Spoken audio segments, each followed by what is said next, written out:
What if the single most important thing that your child needs to succeed in life is not intelligence, is not grades, is not perfect AP scores, is not elite athletic training, is not even a college degree? What if the thing they need the most is adaptability? Because the truth is, we are raising kids in a world that is changing faster than we have ever seen before. Technology is changing, education is changing, jobs are changing, and honestly, the world that our kids will inherit in the next 10 years may be almost unrecognizable. So then, how do we possibly prepare our kids for every specific challenge that they will face when they're not even known to us?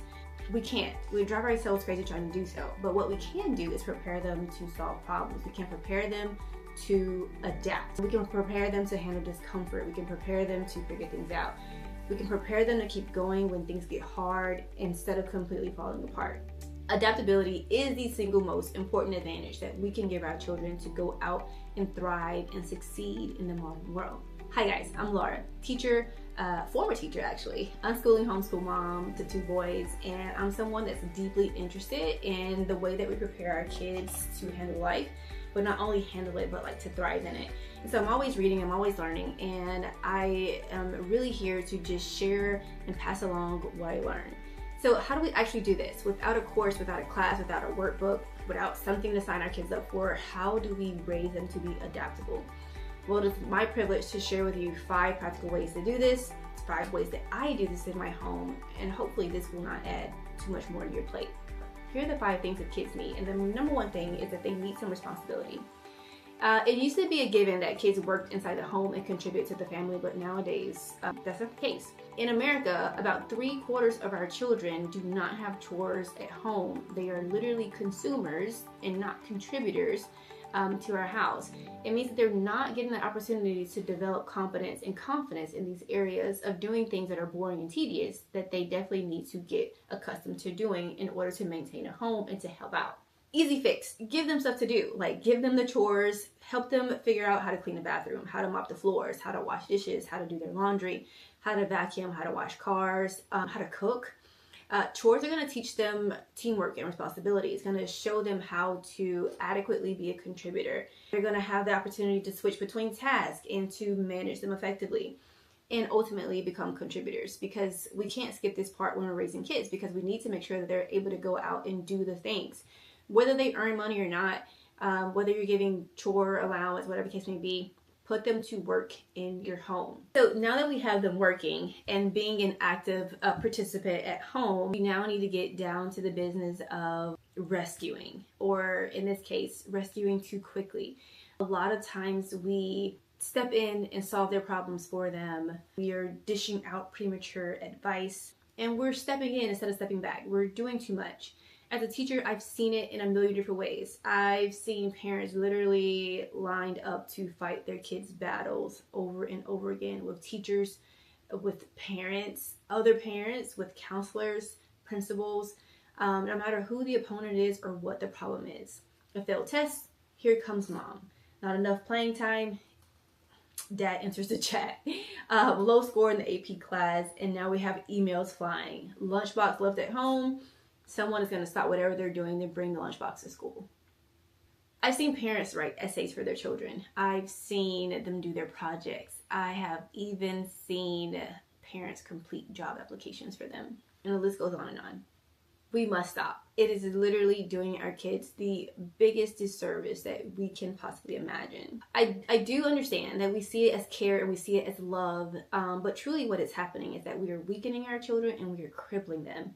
We are sending the message that discomfort is dangerous and that they cannot handle it. Then we wonder why they have developed this learned helplessness and this dependency. And when they turn 18, 19, 20, they need to go out into the world and handle things on their own. They're unsure what to do because they haven't had that practice. They haven't had those reps to go in there and tackle their own problems because we have swooped in and solved them for them. So we have to let them fail. We have to remember that their struggles don't reflect upon us. It doesn't make us a bad parent if our kids are having difficulty. Adverse effects of this are just too great. Like, we have to start stepping back and letting our kids step up. The second things we do, and that is going to be make sure that we're not rescuing them too quickly. We're going to have to hold boundaries. They're going to ask for help. We're going to want to give it, but we're going to have to encourage them to problem solve and figure out things on their own. And then we'll communicate with them after that time has passed to make sure they understand how they can either avoid the problem in the future, but also continue to problem solve. So when they do come to you for help after they've exhausted everything, just make sure you know that you've had that discussion and they've exhausted every possibility. So we're definitely not going to do too much more of the stepping in and saving. Okay, so we've covered responsibilities and we covered helping. Now let's talk about something else that is very necessary. That kind of goes in hand with not stepping in and saving the day. And that is failing. Let them fail. Failure is a fact of life. Everyone will fail at least once at doing things. And if we're doing the life right, then we're going to fail hundreds of times, maybe even thousands of times. And we have to teach our children that failure is not the opposite of success, that failure is in fact an integral part of success. They need to understand that we all learn by doing, and sometimes that doing does not turn out the way that we want it to, and that is perfectly normal and that is perfectly okay.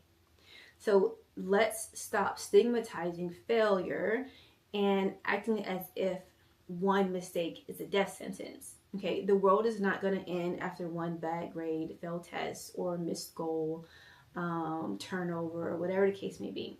Once we communicate this and once we start to have this conversation more frequently, failure is going to help them develop grit and perseverance. It's going to reduce the fear of real world challenges because they will have experience dealing with failure.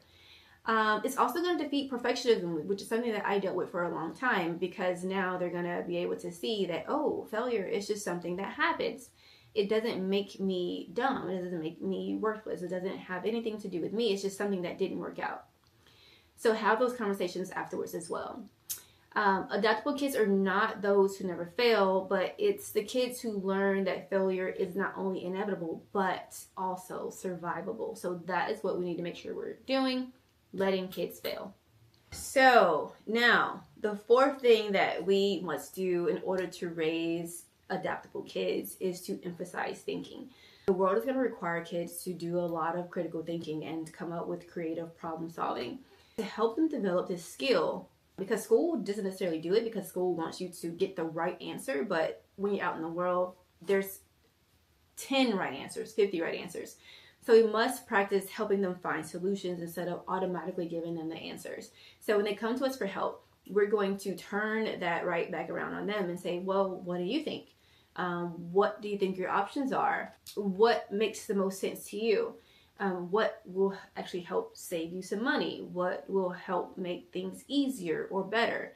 And this is going to teach them to think objectively about a problem, to see it objectively, to evaluate legitimate info, weigh options, and make sound decisions based on the information that they have.